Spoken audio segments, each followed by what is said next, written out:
Betty Liz. Hi, Jamie. I can't hear you. Sorry, I was trying not to be on camera.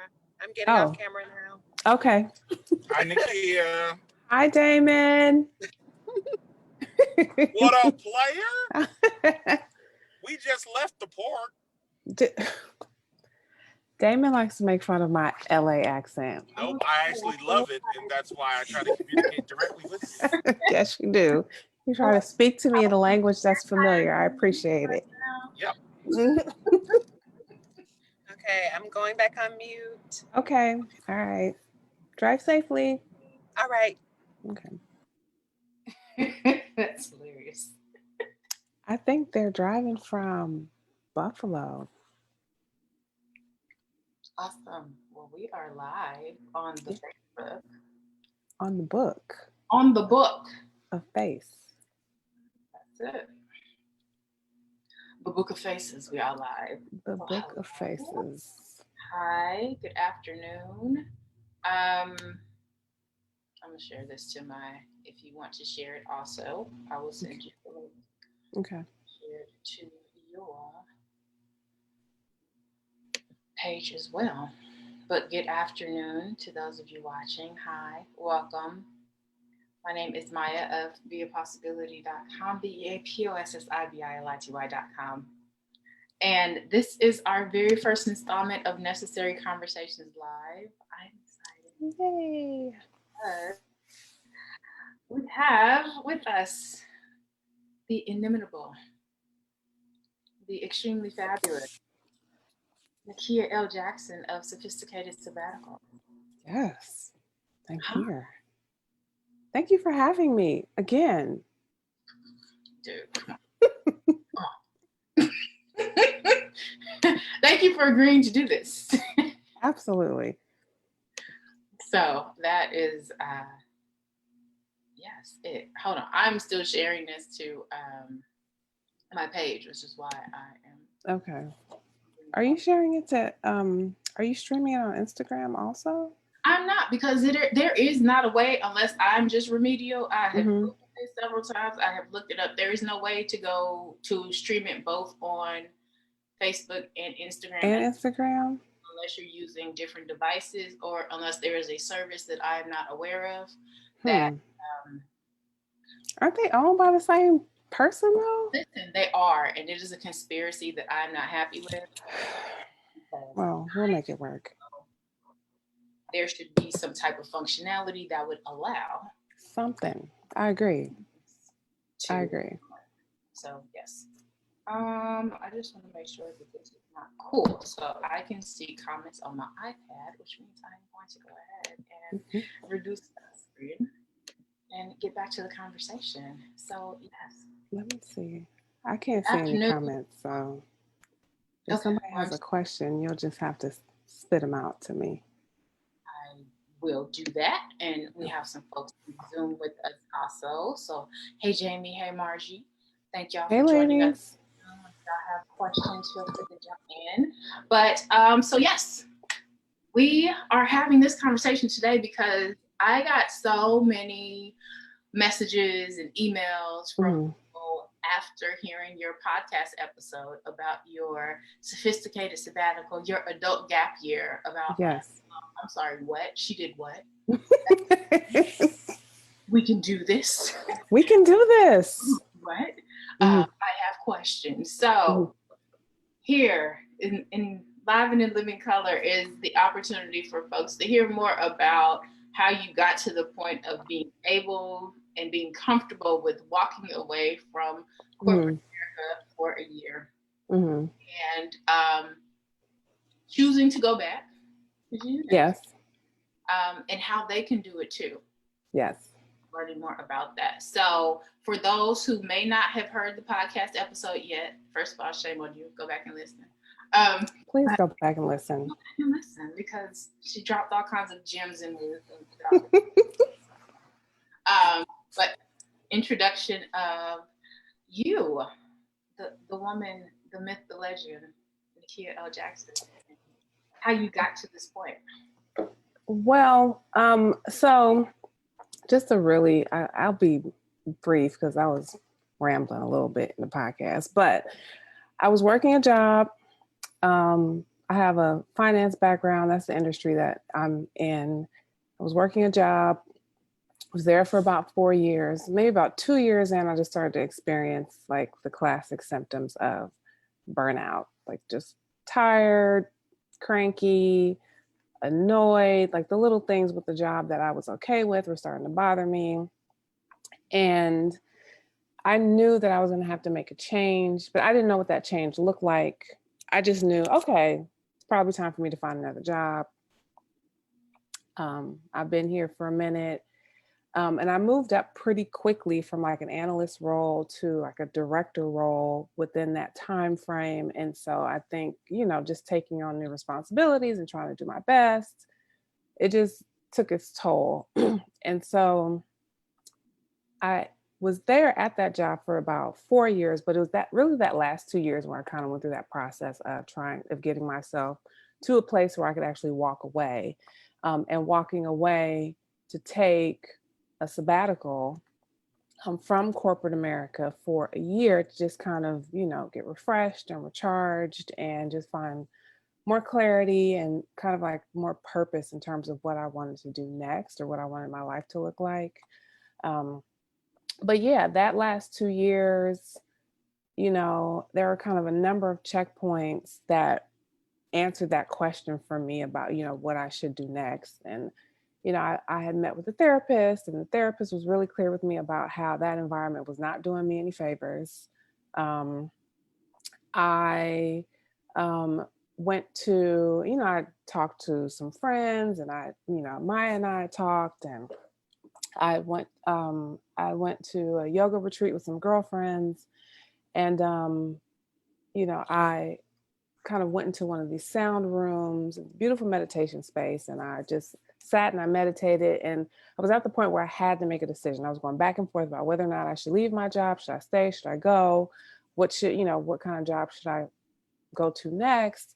Wasn't really fulfilled with finance roles anymore. I wasn't finding anything that I liked, wasn't connecting with anything. And so I just kind of asked that question, and the answer that I got back was really clear. You need to leave your job. And so I just made the decision to leave, never thinking I was just going to leave and take a year off. I was thinking I was going to leave and use my, downtime to apply for a job full time. And I got to my last day, and I had some trips planned, and having the trips planned was really kind of like an exercise. This entire thing was like an exercise in personal finance, right? Like I had saved money along the way really aggressively. I cut expenses really aggressively because I was trying to make plans for and prepare myself for whatever this mystery time or mystery chapter was going to look like after I left this job. Because I didn't know if I was going to get a higher paying job, a lower paying job. I didn't know what the situation was. So I just wanted to be prepared. But I left my job. I went on this trip, came back from the trip, and was like, you know what? I actually really am enjoying this time off. And I have gotten myself into a position because I was saving so aggressively where I actually have the funds to kind of float a little bit. And so I stretched it and was able to stretch my coins to an 11-month sabbatical. I love that word. That's Maya's word, by the way. She gave me that word because I was like, I'm taking a break. And she was like, you're taking a sabbatical, ma'am. Write that down. If we're going to do it, let's do it fancy, right? Exactly. Exactly. As I stated in the podcast, you're the fancy friend because you elevate my level of awareness about the finer things in life. Even though we talked about, even the other day, when I was talking about planning something for my birthday next year, and I was like, yes. No. Excuse me. Like, luxury.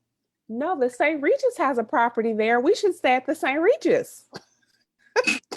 Because you're the fancy friend.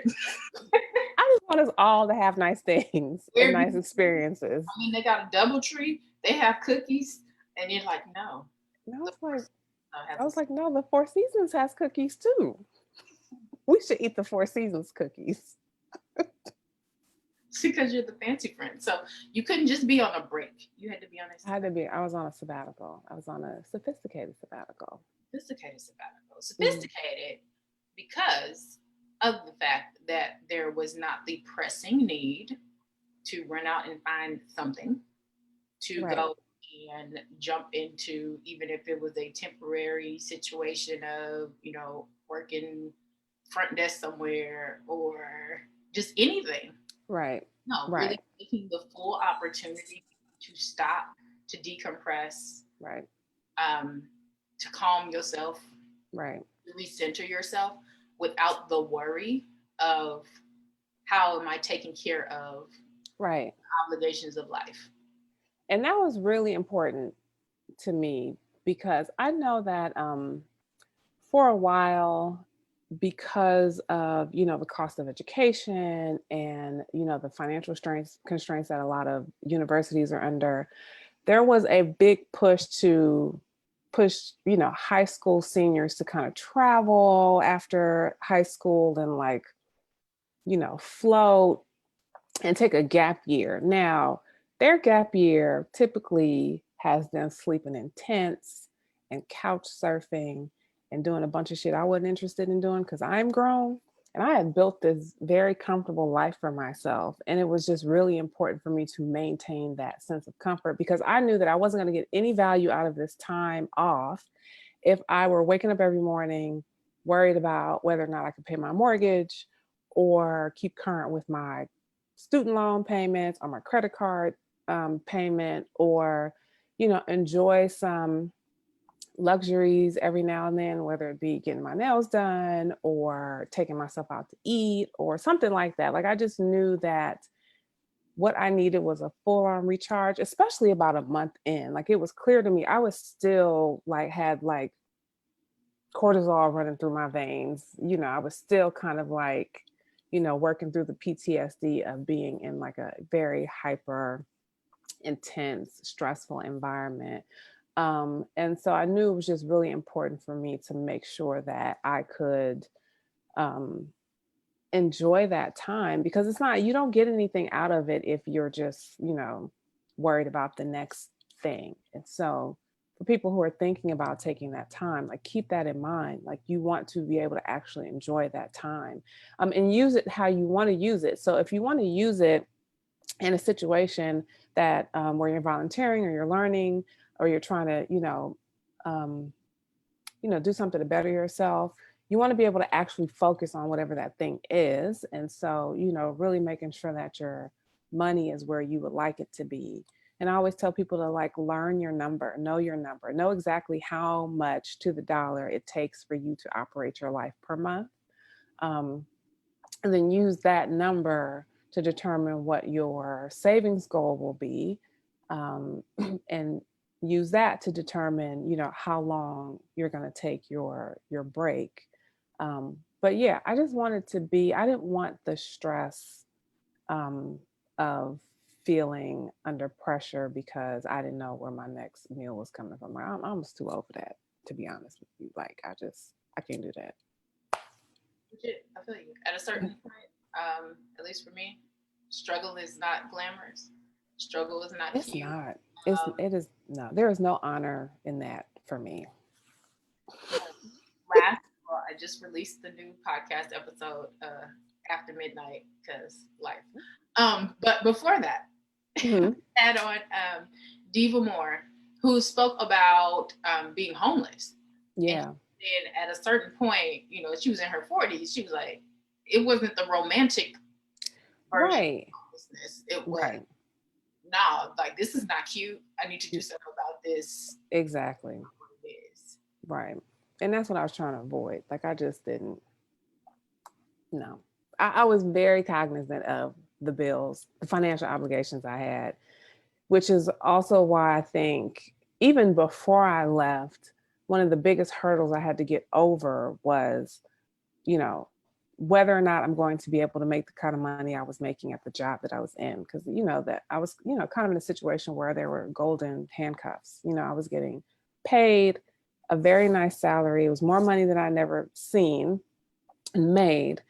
but there's a cost to that. And so, for a year or two, I was just kind of going back and forth about, well, if I leave here, I might not make as much because, this is like a very rare opportunity where someone moves up as fast as I did and gets paid, what I'm making. So let me prepare myself, to be in a situation where I'm not making as much, which is why I started being hyper aggressive with my savings, because I just figured I was going to need a cushion, some sort of cushion for wherever I was going. But yeah, just getting over that hurdle also, I think, kind of gave me the sense of comfort I had when I ultimately left. Gotcha. Yeah. So question, I don't think I asked you this before. Mm-hmm. When you were getting ready to apply for jobs, was there ever a sense of trepidation as to how to explain your gap year? No, there, that's not true. There definitely was some concern about how I was going to explain that. And I did consult friends of mine who are in HR about what I should say. And they basically were like, just tell the truth. You have a long enough career track where it wasn't just you being, irresponsible or, flighty or lazy or whatever. I think the perception of breaks in your career or in your resume has shifted a little bit. And, I took a year off to take care of myself. And I think, I'm always very, very honest with, recruiters about that time. Even now, like I'm, kind of back out there again, trying to find something else. And even now when I talk to recruiters, it's a hole in my resume. And so I can't hide it and I don't want to hide it. But I always talk to them about what I did during that time. I traveled, I spent more time with family, I worked out, I, read books, I wrote a book, I, kind of made, I, had these other enriching experiences. And I always feel like a good recruiter will find value in that. I think the other thing is that I never really lost my ability to speak to the business. So whatever your industry is, I think as long as you can speak to your industry, what your business is, what your expertise is, what your skill set is, I think, most recruiters hopefully will be forgiving.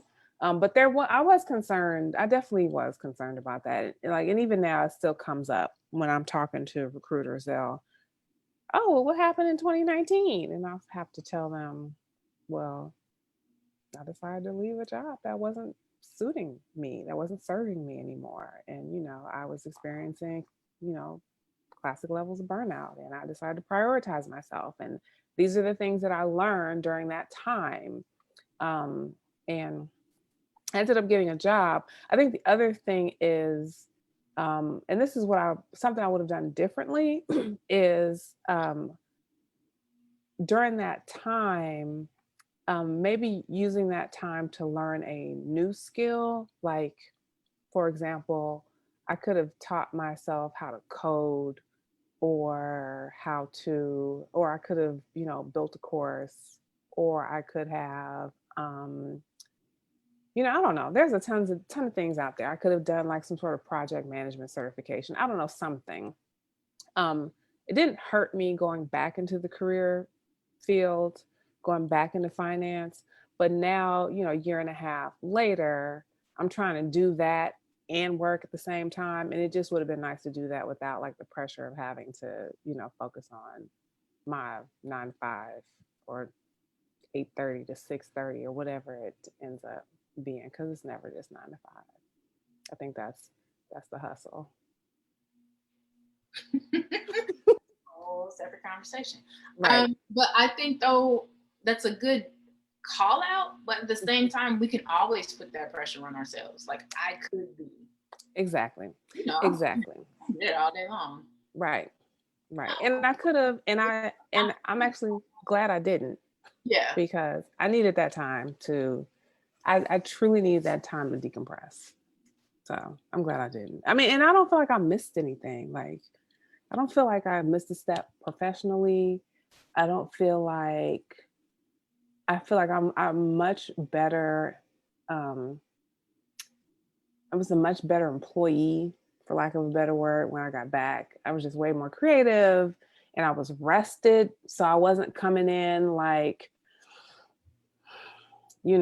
jaded or just hella aggy because, whatever, this place is just like the last place. And, there was none of that because I was actually like rested. I was refreshed and I had ideas and I was creative and I was, energized and enthusiastic and I was taking on projects and, it just, I ended up it worked out well. Also, I think my boss, I think what I was able to show my boss is that if there was any concern about hiring me because I had that time off, I was able to like dispel that quickly because I was so rested. Because I can get in early and get things done really quickly, and then be available for projects during the day, like ad hoc projects.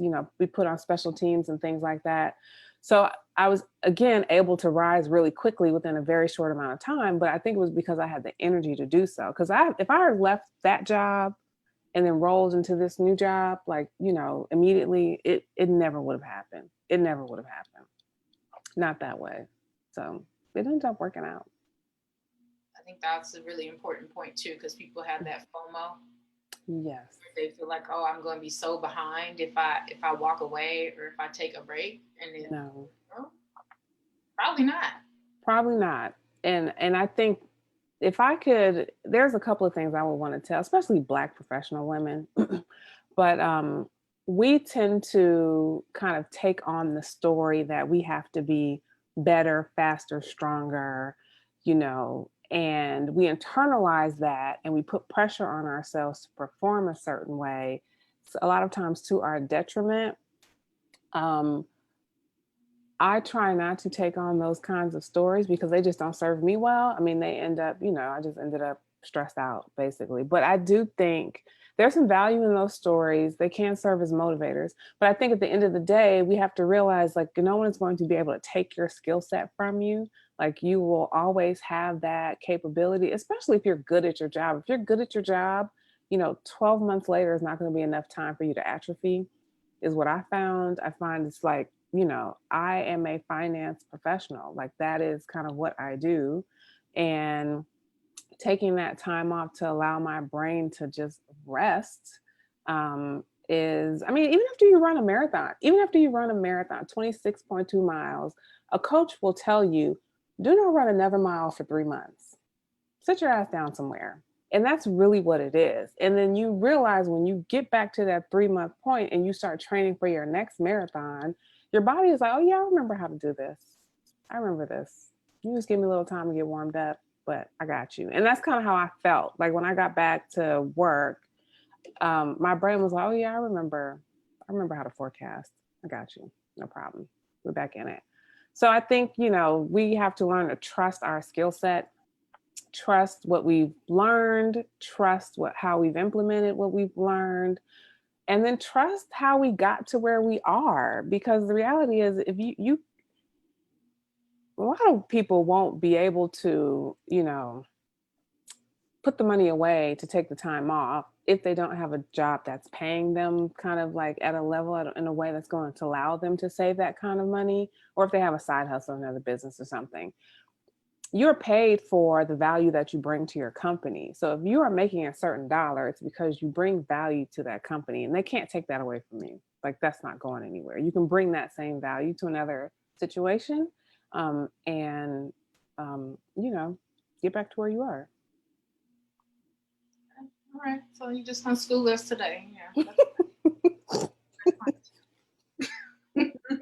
I wore my diversity hire shirt, but I wanted to wait for the campaign. I thought about it.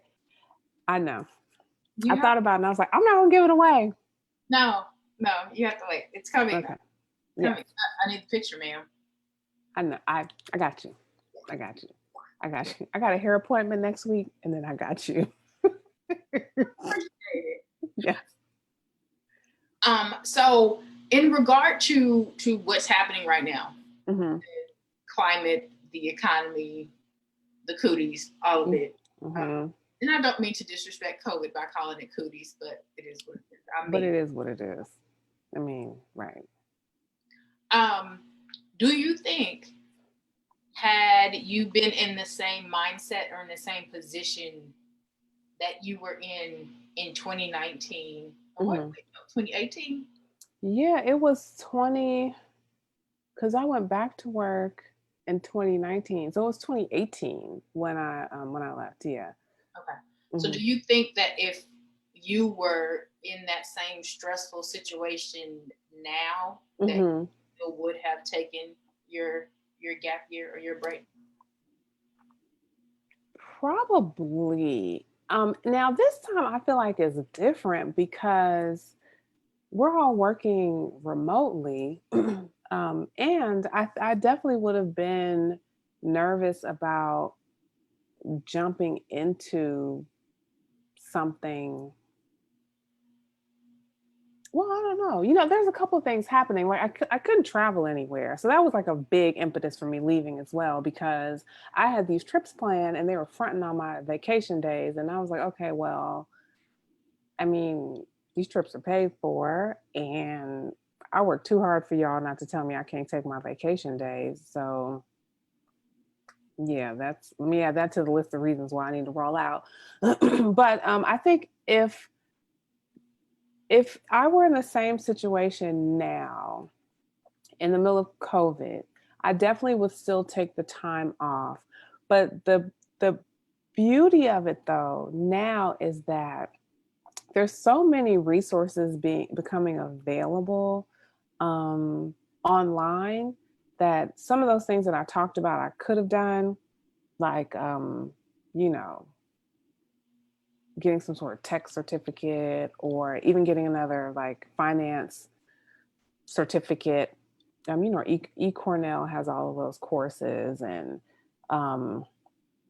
like I think I would still do the same things. It would just be different because I couldn't travel anywhere. But I think with the time, I would still have taken the time and use that time to just, build a business or work on some of my ideas or bother you with my ideas. Like I just would have I would be doing the same thing. Like I still think that the rest is the key, and that's like the value in that time, is like just shutting it down and taking care of yourself without somebody, without the obligation to other people, just really just having an obligation to yourself. All right. I'm looking if anyone has questions. Jamie or Margie, if y'all have questions, y'all can come off mute and ask. If there's anyone else watching out there, if you have any live questions, I don't know if you're getting any text messages over there with questions. I don't have any questions just yet. Nope, not yet. So when you were reviewing your savings, or not your savings, when you were reviewing your plan to begin saving, what were some of the things that you realized were maybe superfluous spends that you could do away with? I was subscribed to all kinds of stuff, and it was stuff that I hadn't even realized I was subscribed to. And like, you never really realize how much like $14.99 a month adds up. So I think the biggest thing I did was kind of get my eating out of the house under control, because it's DC. There's always a place to eat. And a lot of my social life, a lot of my social time, a lot of my networking was built around happy hour, which turned into dinner, and then brunch, which turned into, midday, lunch, cocktails, early dinner, eating out for lunch. I was just spending a lot of money on food and groceries. And so I couldn't do both. So I just got a lot stricter about how I spent my money, like with, food and stuff. The other thing I did, I think that was the time that I canceled my cable. So I got rid of my like traditional cable. And I think I got like one of these apps, I mean, Direct TV Now or something like that. Um, and I just started getting really aggressive about saving. Oh, the other thing I did, and you have to check in with yourself and your goals to see if this thing is for you. But I pulled back on how much I was putting into my 401k because I was putting in, 6%. I think that was the match. I think I dropped that down to like 2 or 3% because I wanted to have the extra cash, wanted to have the extra liquidity stacked away. I wanted to have access to it. So that liquidity, that money, I would put that to the side. So yeah, getting rid of unnecessary subscriptions that I wasn't using, um, being real strict or stricter with myself about a budget in terms of what I'm eating, how much I'm eating, all that kind of stuff. Um, my social time, I had to limit my brunches or tried to limit my brunches to like once a month. um, and that was it. Try not to make any unnecessary shopping trips. Go to Target with the list because you go into Target without a list and it's a problem. Um, limit my Amazon spending, just try not to get influenced by, the people around me who are buying these cool things, whatever the cool thing was. I didn't need it. I had a goal. So yeah, that was mostly, that was it. I already had a savings plan. And so when I started saving, it took me about 2 years, I think, to actually get to a point where I was like, oh, whose account is this? Like, where'd this money come from? But I did have up until that point, I was still kind of like a regular saver. But when I got aggressive, that's when I really started to see things change. So yeah, I think the other thing I wanted to kind of highlight is that, you know, one of the learnings that I had was how much money buys you options. And so I would not have ever been able to do this had I not been a decent steward of my money. I think for a while, like I would um, always say, "Oh, I get paid. The money comes in, it goes out, it comes back in," and so I just kind of had like a very simplistic, budget and savings plan. Not anything too, crazy. But when I decided that this was when I decided I needed to create some sort of cushion for myself in the event I needed to take a job that was going to pay me less, that's when I got aggressive about it. And I think the learning for me really was just how much of a personal finance exercise this was and how, being a good steward of your money gets you to a point where you can have these options. And it may not be an 11-month option. It may be a 3-month option. It may be a gap between, say you take a job offer and you want to negotiate a start date that's further down the line. If you have a savings, you don't have to worry about picking up the job as soon as within 2 weeks or whatever, because you can give yourself some time to decompress and take a break and travel or do whatever you want to do in that 3 to 4 month time. But having the savings to be able to do that, I think, is the important thing. I don't think I ever asked you this. Do you have any other friends who had done anything like this or who have done anything like this since? I had not. I didn't even know what I was doing until I was doing it. So no, I didn't I didn't know any other people who had done that. Um and it was really, I think I mentioned this in the podcast. It was really like one of my mentors she's the one who gave me the idea. Because she knew what was going on at my current job. And she was like, you don't have to take this. You do not have to be here. You can take some time off, and focus on looking for a new job. And my first thought was like, I can't be without no job. Like, clutch my pearls, no paycheck. What do you mean? But she was really the one that kind of planted the seed.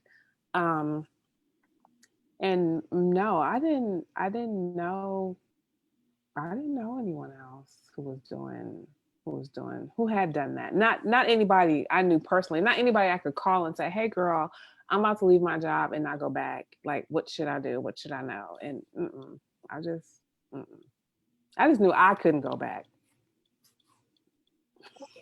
I just knew I needed a break. Right, exactly. That was the extent of my data point. The extent of my research was Nickia can't go back to that job. So we just have to figure this out, whatever this is. If I gotta call my parents, but I need to do that. Luckily, I was able to make it happen for myself. That's a very interesting place to be in, especially when it's a decision that you make, not necessarily because you've had an example of it. Right. You know that it's something that you have to do and you have to do for yourself. Just even when I moved. Yes. Like, I remember the job that I was at the time. This older lady, and God bless her. She had heard somebody in the office was gonna move to Texas and leaving in like 2 weeks, and she realized it was me. So she was coming over to gossip. Girl, I heard somebody, and I'm just sitting there listening to her. I was like, yeah, I'm leaving soon, and she was like, oh, me, right? So are you going for a man? I was like, excuse me? What year is this, ma'am? Girl, what year? What part of the game is that? No. No. Actually, I'm not. Right. Oh, well, have you lived there before? I have not. No. Nope. Nope. But I'm doing it. So thank you for your well wishes, I guess. And God bless you. But it's amazing that, and you touched on the projection of others in that, but it's always that very, for some people, very loud opinion that you didn't ask for. Right. Your decision. Yep. Because it is feeding into someone else's insecurities about the decision they never made for themselves. And it's always people projecting their own fears on you. And so I remember like that last week or so when I was leaving and I was kind of making my rounds and making my goodbyes. And I was talking to one woman who I worked with in another department. I was like, yeah, I'm leaving. She was like, yeah, I heard, where are you going? And I was just like, oh, I'm Greece. And then I'm going to New York. And then, I have some other trips planned. And like, it was so foreign to her that someone was like leaving without a job and not going to a new job. Like that was the only way to leave that place was if you have a new job that was paying you more and a better situation. And, and she was one of those who had been there for 3,000 years. So in her mind, why would you leave? And then why would you leave without going to another bigger, better job? Girl, it was so bad. My understanding was there was like a rumor about where I was, like the job that I had after I left. Like they had made up a story about where I went because I couldn't have left because that place was crazy and I was tired. It had to be some like dope job opportunity, So I think the last thing I heard was that I went to CNN to be like a manager or some sort of like marketing manager, which I'm not a marketer. So why would I go to CNN to be a marketer? I don't know. But yeah, like again, people have like a very narrow vision and a very narrow like thought, a very narrow idea of just life and living, and they just will project that onto you. And if it doesn't make sense, girl, they'll make up a story, right? They will just create a story that fits like their narrow viewpoint of what someone should be doing with their life. I was like, what, CNN is actually not a bad gig. If y'all could actually make that happen, I'd love to work for CNN. Listen, there are worse stories to be made. There are worse stories, right? How you get the good story? How you get to go to CNN and I'm leaving because a man want me to come? Right. Haul ass across the country. That's the only reason I'm leaving. You get to go. Girl, yes. It's racial. It is. Agreed. That's a whole another Facebook Live. That's a whole nother Facebook Live. I think, yeah, that's a whole different conversation. A necessary one. A very Damn. look at you with the tie-in. You are a marketer. You don't Maybe I am. Maybe that's what I should be doing. I mean, why not? You can do whatever. Right. With proper planning. With proper planning. Are there any of the habits or any of the spins that you had given up prior that you picked back up again? I picked back up? No. I don't. My habits are different, but now because my goals are different. So now my goal is I'm trying to retire and never come back. And so my goal is to walk away in 3. So walk away in 3 years and just not come back at all. Or rather not be in a situation where I have to work for somebody, where I've set up myself so that my investments are creating income for me. I have a business idea that's viable. I have a business that's viable that I'm working. And then I've developed, some other skills for myself that I can leverage for income. But I just want more flexibility in my life. I think so. Malik, and I think you know who Malik Teal is. She posted something on Instagram the other day about how she likes nice things and she likes freedom and flexibility, which is why she knew she couldn't have like average habits. She didn't want to have an average life. And I think that's kind of where I am now. Like I can't. The first 40 years was great. Had a lot of fun, saw a lot of things, did a lot of things. The next 40 years though, for me has to just look completely different. And so my habits now are also different, especially with my money. I've talked to Mosi about this a little bit too, started doing more investing like in the stock market and saving more and really monitoring like my investment accounts, like my 403b. I think that's what I have because of where I work. So some of the habits did stick, but then they've also kind of evolved a little bit because of what my new goals are. And so yeah. I think the most interesting thing about that, and just even what you just said about, the first 40 years have been a blast. They've been a blast. Next 40, we're not doing the same thing that we did in the first 40. Right. But thinking about it in a different mindset, in a different frame. Mm-hmm. And for me, it's like the older I get and the more that I experience certain things, it always is so strange to me how these are conversations I never had with my mother. These are conversations I've never heard other people, my peers, have had with their parents. Right. And I'm wondering how many people who are watching or who will watch, if you've had this type of conversation with your parent, or if you are a parent, are you having these type of conversations with your kids about choices and then like flexibility and wishing you could have done something different at a certain point instead of being locked into a life that you don't necessarily regret, but you really would have made different choices about. Right. And I think for my parents are team stay at one job, team retire from that one job, #pension, Social Security income. Like my mom, she is, an educator. She retired after, 30 some years with, LA Unified. My dad, is retired from the fire department. And they have made very good lives for me and my sister. And so there is a lot of value in staying one place and, growing and building and developing and, getting taking advantage of the benefits of being at a job for 20 plus years, 30 years. Me and my sister benefited greatly from that. But there is no way in the world I think I could stay in one place for 20 years. Not at this point.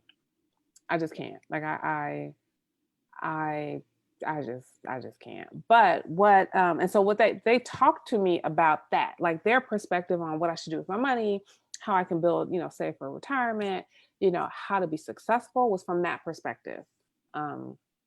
Get somewhere, stay there, be good at your job, keep your head down, pay yourself 10%, things will be great. And from their perspective, they were right. They ended up great, but that just wasn't going to be the life for me. And I knew that early on. Like I knew that in college, it just wasn't going to be my life. And so a lot of what I'm doing now really is kind of unlearning like what I understood to be, what a life should look like or what my life should look like. And then teaching and then giving myself permission to create the life that I think I want, like, and what it looks like. And now doing that at 40 is different than doing it at 20, because at 40 you have all this experience, you got some money put away, so you got some room to make a couple of mistakes. You can take advantage of courses and coaches and other things that you may not necessarily have space for in your budget if you were, let's say just starting out in your career. And so that's kind of what I'm doing now, is just trying to take advantage of one, being on lockdown, because there's nowhere for me to go and spend my money, which is great because I can save that. And two, being able, being working from home and having kind of like more space and flexibility to, look at other things, pursue other things, and just try to make a shift for the next 40 plus years. But yeah, I take a lot of what I learned from my parents and just use that as, foundational information and reference points to kind of go back to. But then also, just teaching myself other things for the future. So was there any trip that you wish you would have taken during your year? Well, first stop, hold on. Because we have some people who have jumped in. Yay. And joined us, and they weren't here from the beginning. So just to recap a little bit and reintroduce our illustrious guest today, Nickia Jackson of Sophisticated Sabbaticals. Nickia took an adult gap year from corporate America, and it is her sophisticated sabbatical because it was a year without being concerned about, as she says, couch surfing or sleeping in the tent. But she took a year off with healthcare and travel, and did not miss a meal, did not miss a mortgage payment, and really found a sense of peace that was missing in her corporate career and in her life, but made a decision to take some time to herself so that she could renew and come back better than ever. Better than ever. Better than ever. Blazing the skies up as only I can. So that is what we're talking about today.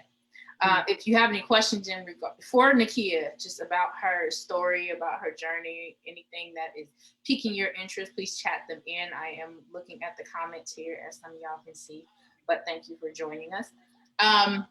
So my question was there anything that you didn't do? I know we talked about, you said the courses and things, and maybe is there any trip that you didn't take that you wish you would have taken during your year off? So I really, really wanted to get to Africa, but I could not afford that. It just wasn't in my, I wasn't stacked high enough for that. So I have to plan another trip. But like Jamie's on, she's the one I went to New York with, and her, at the time, her fiance, her husband now. And that's where I saw, we did the US Open, and we went to see Jamiroquai, and it was just like a great New York trip. But no, I think like the thing about the trips is that I had planned everything I wanted to plan for that year. And so I was not expecting, really, when I was planning those trips, that I was going to have, that I wasn't going to be working at the time that I was paying for my travel. I just figured this is just my normal habit, like my travel habit. So I planned everything that I wanted to go, that I wanted to see. I think at the last minute is when I planned the cross country train trip. That's really, really, like, I've always wanted to do that. So I just love the fact that I was able to do that. But I didn't. So that's also the constraint of taking that time off without having an income, is you really have to manage the money that you have. And if I decided to take myself to South Africa, I would not have been able to float for the 11 months. And so I just had to be I had to be, prudent, right? I still had my monthly stuff, my monthly, bills. And I knew how much that was. And then I knew how much I had like extra. And that extra just wasn't enough for me to add on too much stuff. Yeah, got you. So, and you mentioned Africa, so shameless plug of this week's podcast episode. If you haven't, again, I just uploaded it tonight, but it's there. And Courtney Page, who is one of my favorite Black nomads, I have to look on Facebook to see where she is this week. I love it. Because she's all over. But she shares some stories about going to Africa. So, yes, and they're hilarious. But it made me want to go. Right. So, maybe that's the trip. Maybe that's the trip. If the world opens up. Maya has a big trip coming up. Yeah, we'll see how that all washes out. Right. Considering. So you mentioned writing a book, and I know that that was in regard to your sophisticated sabbatical and telling your story and showing people how they can plan their own. So what are like 3 key takeaways that you want people to get from that? So the biggest thing is getting intimate with your number. I can't stress enough how important it is to like have a financial plan. And that process of getting like intimate with your budget and your finances and like what's coming in and what's going out is really going to give you the confidence to be able to take that time off. That's the first thing. The second thing is, if you decide to take time off, it doesn't have to be 11 months. Like a lot of people be like, dang girl, how you take all that time off? It doesn't have to be that. Like what you really want to focus on is gifting yourself the time of rest.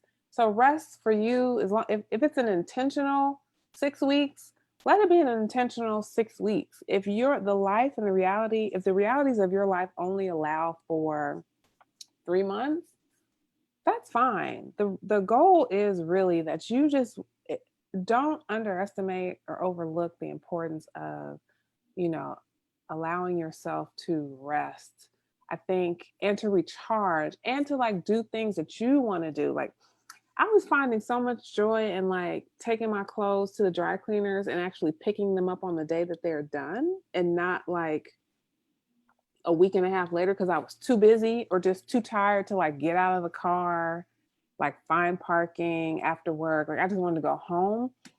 And so, stuff like that. Like being able to go get my hair done on like Wednesday as opposed to like Saturday morning because that was the only time I had. And so and not underestimating how much value just like those little things bring to your life. So do not think you can't do it because you can't stretch it to a year. The key is you deserve to take a break, especially, if you think about it, we've been hustling, a lot of us, since like 15, you know what I mean? Something, summer job, tutoring. I think my first job was like I worked at the concession stand at the Greek Theater during the summers. So imagine my mom is driving me from Carson all the way up to the Greek Theater so I can slang beer and nachos because I needed to check. Like I wanted my own money, my own paycheck. This is 15, right? And I'm 40. So nonstop work, school, then work some more, then graduate school, then work some more. Like, I'm tired. I need a break. I think all of us do. And I think a lot of us just don't even realize, like, what we need.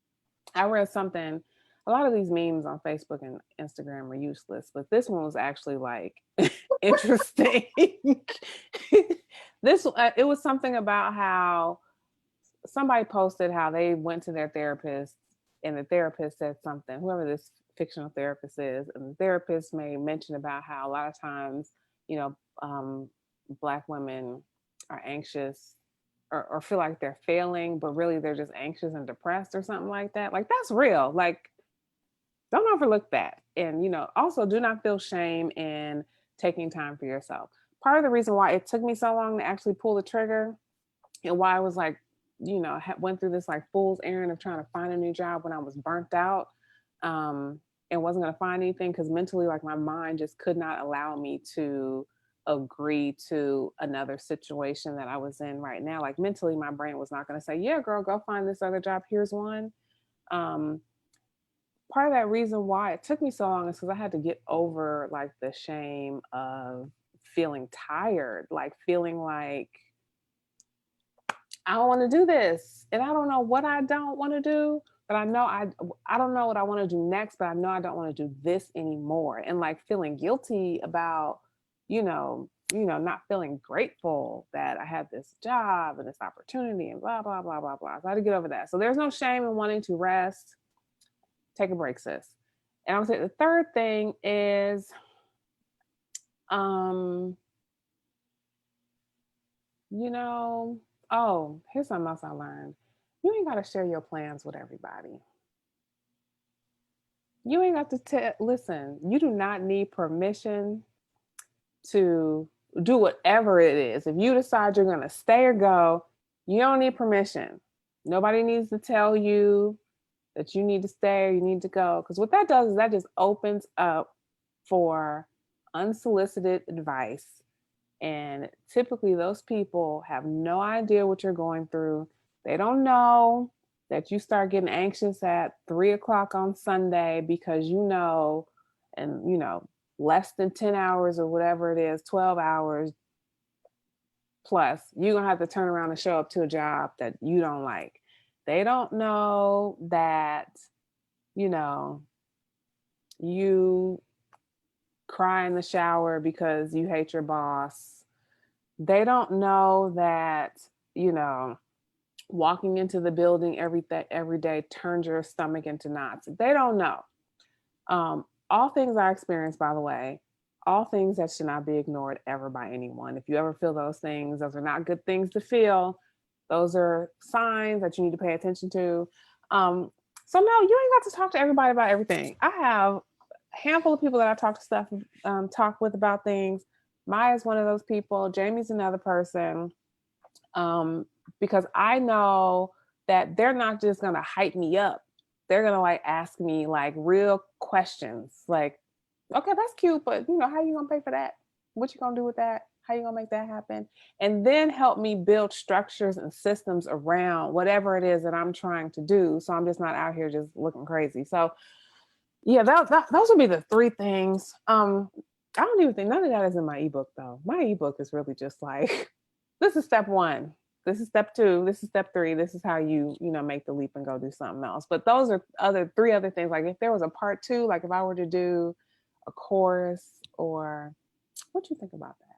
You think I should do a course? I think that what you just said was if you just want the basic foundation portions, you get the ebook. But if you come on here, be a possibility. Then you talk to Nickia L. Jackson of Sophisticated Sabbaticals, and she's gonna walk you through and give you some wisdom to go along with your steps. That's but that's just me. That's why I hire you. And then so yes, that those are my three things, girl. Just get your money right, be real intimate with your dollar. They don't have to be big dollars, just be very intentional about your money.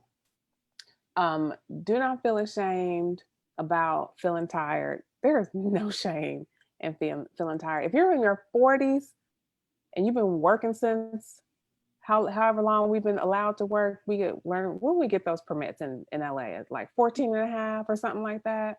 If your parents sign off on it, it's 13. I was trying to work at 13. I was at Cal, girl. I think I had 3 jobs when I was at Cal in undergrad. Like because I just always like to have my own money. It is okay. If you think about it in that perspective, it is okay to be tired. I had to give myself that permission. And then the third thing is you ain't got to talk to everybody about everything. If you got a plan, you have an idea, if it sounds crazy, if you think it's crazy, that means you need to do it. So you can figure out that it ain't crazy. And then realize that, you do it and then people ask you about it. Like this crazy situation I found myself in, people ask me about it and turns out it ain't that crazy. So anyway. So yeah, and I'm a big proponent of announcing this as a sin, because you shouldn't just be out here throwing out all your ideas and thoughts just for general consumption, because it's not for everybody. It's not. And usually when you're out here announcing stuff, you're just announcing it and you're not doing it. Exactly. Fill the air. Right. Now, if you're actually dedicated to making something happen and to moving forward, whatever this goal, desire, passion, or dream is, it does not take you announcing it to make it a reality. It doesn't. Make it a possibility. To make it a possibility. But usually that is for some people who are not motivated to actually get something done. The putting it out there is that litmus test of, is this crazy? Are other people going to approve it? Right. If they do, then I'll move forward. But then that also becomes you when you start that seeking, keep seeking. Right. As opposed to it being, okay, this is what I really feel like, this idea, this thought, wherever it came from, be it God, be it the universe, be it ancestors, whatever you subscribe to, believe in, or whatever it's for you. If it is given to you, it's yours to execute, as opposed to yours to advertise, float, and wait for approval on. Exactly. That is great perspective. I think you're right about that. When you find yourself sharing with everybody because you're seeking approval, that's when you need to just take a step back and kind of check in with yourself about, why do you think you need approval for this idea? Looking for approval versus looking for confirmation, I would think. And so the interesting thing about that is confirmation is going to come without you needing to seek it out. Right. Absolutely.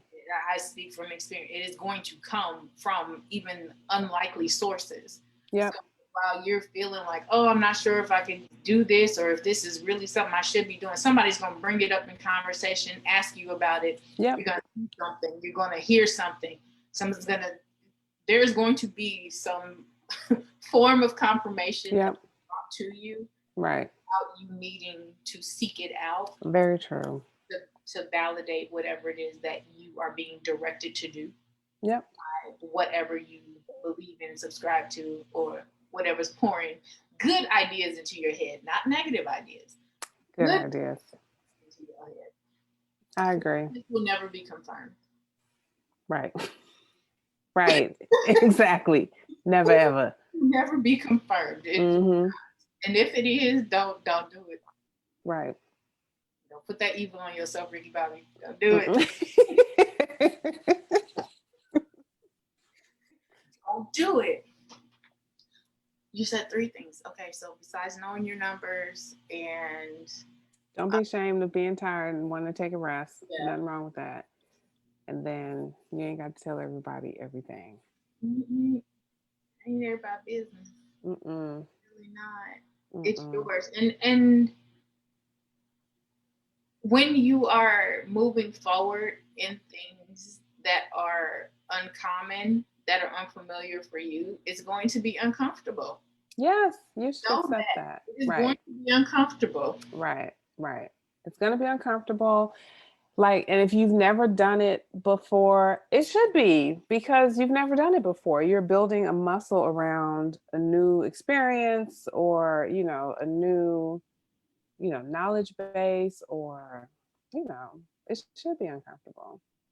So I think a lot of people feel that discomfort and they kind of seek out like approval for, should I be feeling this? Yes, you should. You should. It's new, it's different. Yes. Go forth.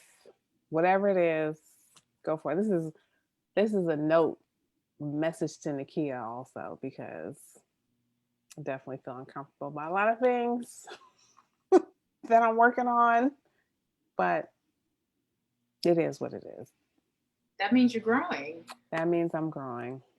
You're growing and expanding. Mm-hmm. And I don't mean discomfort in the sense of it should pain you, it should stress you out. Mm-hmm. Discomfort in it's not what you are used to, right? But you are still being fulfilled in some sort of way, as opposed to it being the approval for suffering, which I think is also cultural. We feel like good things need to hurt, or there needs to be an element of pain or struggle in order for there to be success, and that's not always the case. Right. Yeah, we do. I think that is cultural. I think that has a lot. Women, in particular, I think we think that, no struggle, no progress, and that's not always the case. Sometimes you make a decision to pursue something and there's a flow there and it's easy because it's where you should be. Like you are in your, I think Maya Elias calls it your zone of genius or something like that. And so, no, I mean, and then that doesn't make it wrong, right? It doesn't make it wrong because it's easy or that it feels right. It just is, some things just work out that way. Like some things, the universe will open up pathways for you when you're, in your flow, when you're doing what you should be doing. Things will just start happening for you. So it doesn't have to be an uphill battle. It doesn't have to be a struggle. I don't like to struggle, clearly, because I just do not find any, that just doesn't, it doesn't get me going. I do not look forward to those types of experiences. Like, I don't think it's necessary. It's an easy way. It has to be. I think the other important thing to point out too is for anybody who's listening, who is considering just starting to plan their time out, plan their gap time. I don't want to necessarily say year, because it may not be a year for you, as Nickia has said. Is it not going to look like Nickia's year? No. And it doesn't need to, because what I did what I needed to do. All of our needs are going to be different. And it just happened that way. Like it just happened that I had got myself into a point where I saved enough that I could stretch out this time. Initially, I thought I was just going to be, I was going to take 3 months to look for a job. Oh, I'll just focus full time, look for a job. I'll have something by, September, August, or whatever date I set for myself.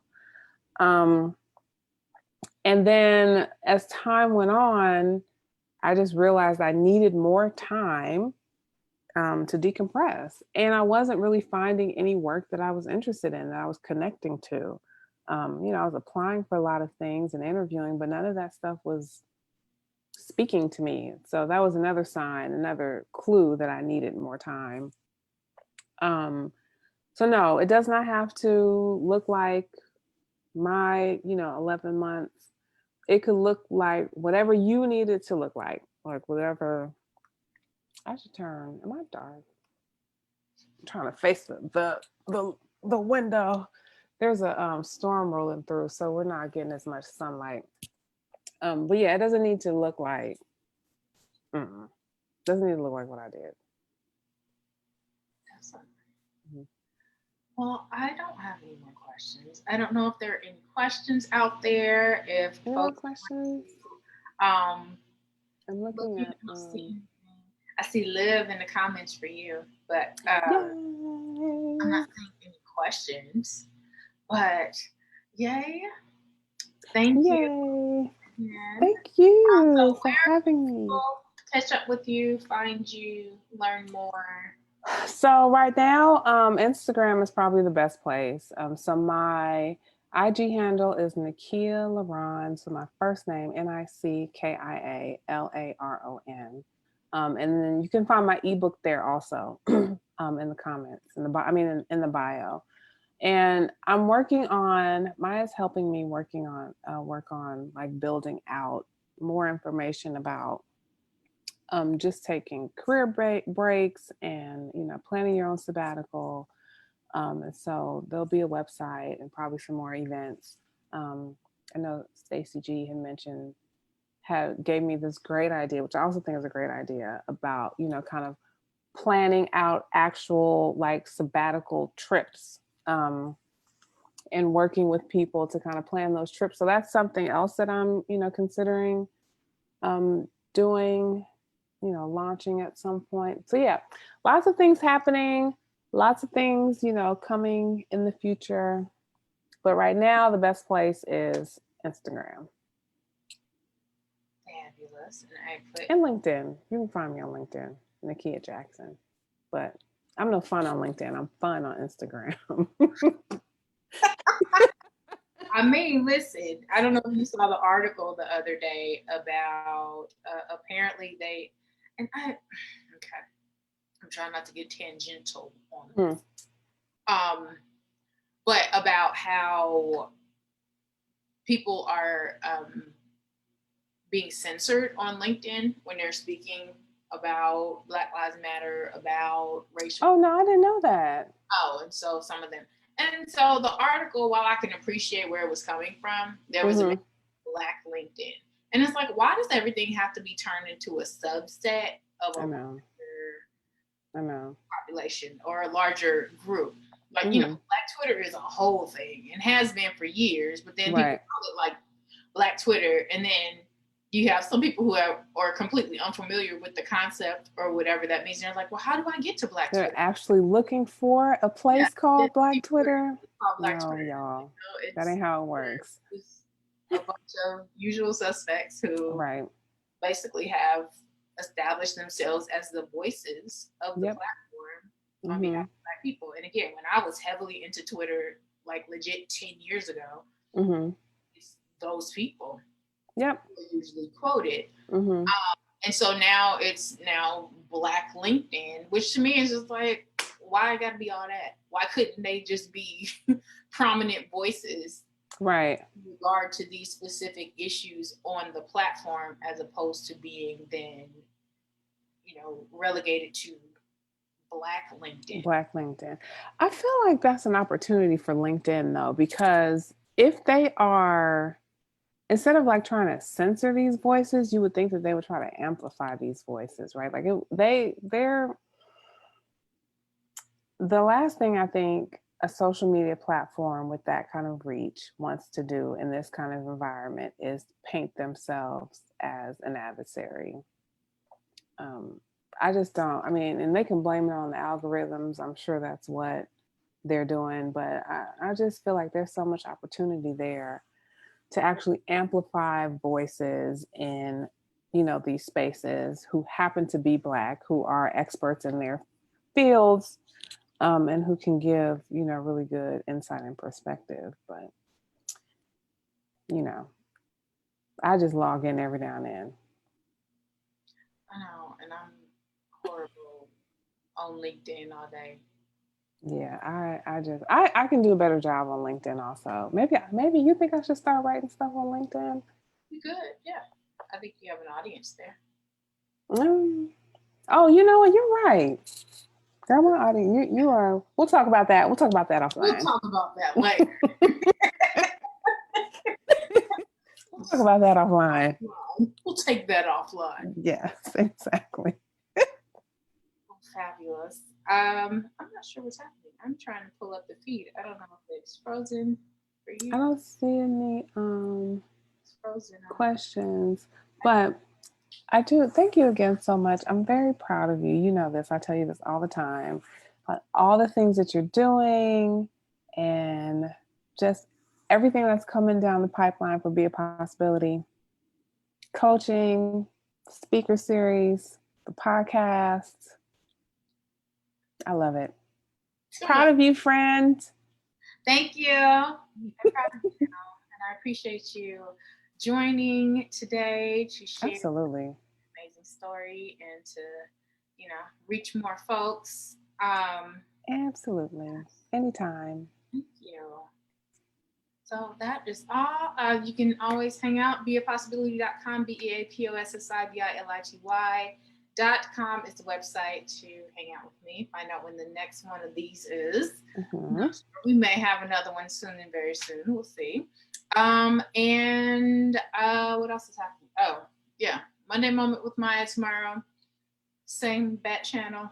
8:35 p.m. Central Standard Time tomorrow. Tuesday. The new podcast release. I'm not sure who's on this week. Wednesday. So I make no guarantees that there will be a new podcast episode this Wednesday. Not sure, but there is one up as of today. There's one today. Page, yes. Sure. Hold folks over for a little bit. And then Thursday, lunch on LinkedIn. That usually happens 6-ish p.m. on LinkedIn, even though it's called lunch on LinkedIn. Don't judge me. It's a late lunch. It's a late lunch. It's a late lunch. It's a late lunch on LinkedIn. Mm-hmm. I used to have at least at 12 o'clock. I could do it. And now my meeting is so ridiculous that it's crazy. Mm-hmm. I get it. We're working on your sabbatical also, by the way. Listen, we're not gonna talk about that out loud though.